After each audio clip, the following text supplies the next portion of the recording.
Welcome to Bite at a Time Books, where we read you your favorite classics one bite at a time. My name is Bree Carlile, and I love to read, and wanted to share my passion with listeners like you. Be sure to follow the show on your favorite podcast platforms so you get all the new episodes. Or you can follow the show on YouTube, where we have playlists for all the stories. You can find us on all the social medias at Bite at a Time Books, or on our website, biteatatimebooks.com, where you can also sign up for our newsletter for more information on what we're reading and what's coming next for the podcasts. We're part of the Bite at a Time Books Productions Network. If you'd also like to hear what inspired your favorite classic author to write their novels, and what was going on in the world at the time, check out the Bite at a Time Books Behind the Story podcast, Tuesdays, wherever you listen to podcasts. Today we'll be continuing The Return of Sherlock Holmes by Arthur Conan Doyle. The Adventure of the Missing Three-Quarter. Bite 2. Yes, sir, I go off duty at 11. The night porter saw nothing, I suppose. No, sir. One theater party came in late. No one else. Were you on duty all day yesterday? Yes, sir. Did you take any messages to Mr. Staunton? Yes, sir, one telegram. Ah, that's interesting. What o'clock was this? About 6. Where was Mr. Staunton when he received it? Here in his room. Were you present when he opened it? Yes, sir, I waited to see if there was an answer. Well, was there? Yes, sir, he wrote an answer. Did you take it? No, he took it himself. But he wrote it in your presence? Yes, sir. I was standing by the door, and he with his back turned to that table. When he had written it, he said, "All right, porter, I will take this myself." What did he write it with? A pen, sir. Was the telegraphic form one of these on the table? Yes, sir, it was the top one. Holmes rose. Taking the forms, he carried them over to the window and carefully examined that which was uppermost. "It is a pity he did not write in pencil," said he, throwing them down again with a shrug of disappointment. "As you have no doubt frequently observed, Watson, the impression usually goes through, a fact which has dissolved many a happy marriage. However, I can find no trace here. I rejoice, however, to perceive that he wrote with a broad-pointed quill pen, and I can hardly doubt that we will find some impression upon this blotting pad. Ah, yes, surely this is the very thing." He tore off a strip of the blotting paper and turned towards us the following hieroglyphic. Cyril Overton was much excited. "Hold it to the glass," he cried. "That is unnecessary," said Holmes. "The paper is thin, and the reverse will give the message. Here it is." He turned it over, and we read. "So that is the tail end of the telegram which Godfrey Staunton dispatched within a few hours of his disappearance. There are at least 6 words of the message which have escaped us. But what remains? Stand by us for God's sake. Proves that this young man saw a formidable danger which approached him, and from which someone else could protect him. Us, mark you. Another person was involved. Who should it be but the pale-faced, bearded man who seemed himself in so nervous a state?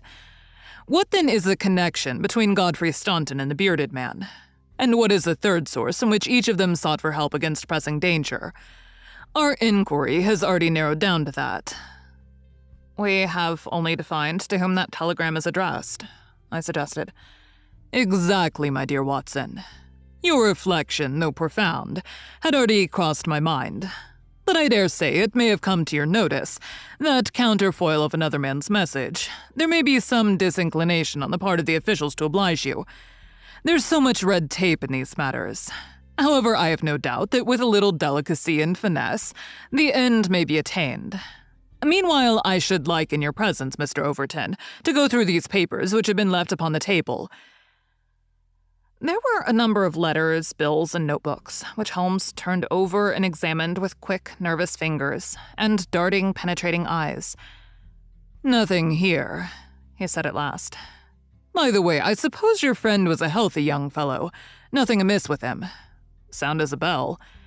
Have you ever known him ill?" "Not a day. He's been laid up with a hack, and once he slipped his kneecap, but that was nothing. Perhaps he was not so strong as you suppose. I should think he may have had some secret trouble. With your assent, I will put one or two of these papers in my pocket, in case they should bear upon our future inquiry." One moment, cried a querulous voice. And we looked up to find a queer little old man, jerking and twitching in the doorway. He was dressed in rusty black, with a very broad-brimmed top hat and a loose white necktie. The whole effect being that of a very rustic parson or of an undertaker's mute. Yet in spite of his shabby and even absurd appearance, his voice had a sharp crackle, and his manner a quick intensity which commanded attention. "Who are you, sir, and by what right do you touch this gentleman's papers?" he asked. "I am a private detective, and I am endeavoring to explain his disappearance." "Oh, you are you? And who instructed you, eh?" "This gentleman, Mr. Staunton's friend, was referred to me by Scotland Yard." "Who are you, sir?" "I am Cyril Overton." "Then it is you who sent me a telegram. My name is Lord Mount James. I came round as quickly as the Bayswater bus would bring me. So you've instructed a detective?" "Yes, sir." "And are you prepared to meet the cost?" "I have no doubt, sir, that my friend Godfrey, when we find him, will be prepared to do that." "But if he is never found, eh? Answer me that." "In that case, no doubt his family—" "Nothing of the sort, sir," screamed the little man. "Don't look to me for a penny. Not a penny. You understand that, Mr. Detective? I am all the family that this young man has got. And I tell you that I am not responsible. If he has any expectations, it is due to the fact that I have never wasted money, and I do not propose to begin to do so now. As to those papers with which you are making so free, I may tell you that in case there should be anything of value among them, you will be held strictly to account for what you do with them." "Very good, sir," said Sherlock Holmes. "May I ask, in the meanwhile, whether you have yourself any theory to account for this young man's disappearance?" "No, sir, I have not. He is big enough and old enough to look after himself, and if he is so foolish as to lose himself, I entirely refuse to accept the responsibility of hunting for him." "I quite understand your position," said Holmes, with a mischievous twinkle in his eyes. "Perhaps you don't quite understand mine. Godfrey Staunton appears to have been a poor man. If he has been kidnapped, it could not have been for anything which he himself possesses. The fame of your wealth has gone abroad, Lord Mount James, and it is entirely possible that a gang of thieves have secured your nephew in order to gain from him some information as to your house, your habits, and your treasure." The face of our unpleasant little visitor turned as white as his neckcloth. "Heavens, sir, what an idea! I never thought of such villainy. What inhuman rogues there are in the world. But Godfrey is a fine lad, a staunch lad. Nothing would induce him to give his old uncle away. I'll have the plate moved over to the bank this evening. In the meantime, spare no pains, Mr. Detective. I beg you to leave no stone unturned to bring him safely back. As to money, well, so far as a fiver or even a tenner goes, you can always look to me." Even in his chastened frame of mind, the noble miser could give us no information which could help us, for he knew little of the private life of his nephew. Our only clue lay in the truncated telegram, and with a copy of this in his hand, Holmes set forth to find a second link for his chain. We had shaken off Lord Mount James, and Overton had gone to consult with the other members of his team over the misfortune which had befallen them. There was a telegraph office at a short distance from the hotel. We halted outside it. "It's worth trying, Watson," said Holmes. "Of course, with a warrant, we could demand to see the counterfoils, but we've not reached that stage yet. I don't suppose they remember faces in so busy a place. Let us venture it." "I'm sorry to trouble you," said he in his blandest manner, to the young woman behind the grating. "There is some small mistake about a telegram I sent yesterday. I've had no answer, and I very much fear that I must have omitted to put my name at the end. Could you tell me if this was so?" The young woman turned over a sheaf of counterfoils. "What o'clock was it?" she asked. "A little after 6. Whom was it to?" Holmes put his finger to his lips and glanced at me. "The last words in it were, 'For God's sake,'" he whispered confidentially.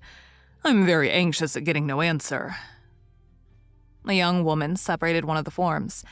"This is it. There is no name," said she, smoothing it out upon the counter. "Then that, of course, accounts for my getting no answer," said Holmes.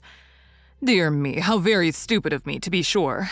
Good morning, miss, and many thanks for having relieved my mind." He chuckled and rubbed his hands when we found ourselves in the street once more. "Well?" I asked. "We progress, my dear Watson. We progress.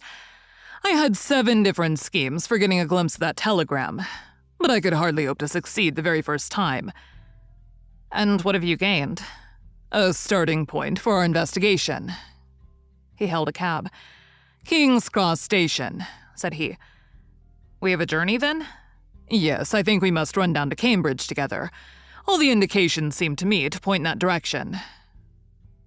"Tell me," I asked, as we rattled up Gray's Inn Road, "have you any suspicion yet as to the cause of the disappearance?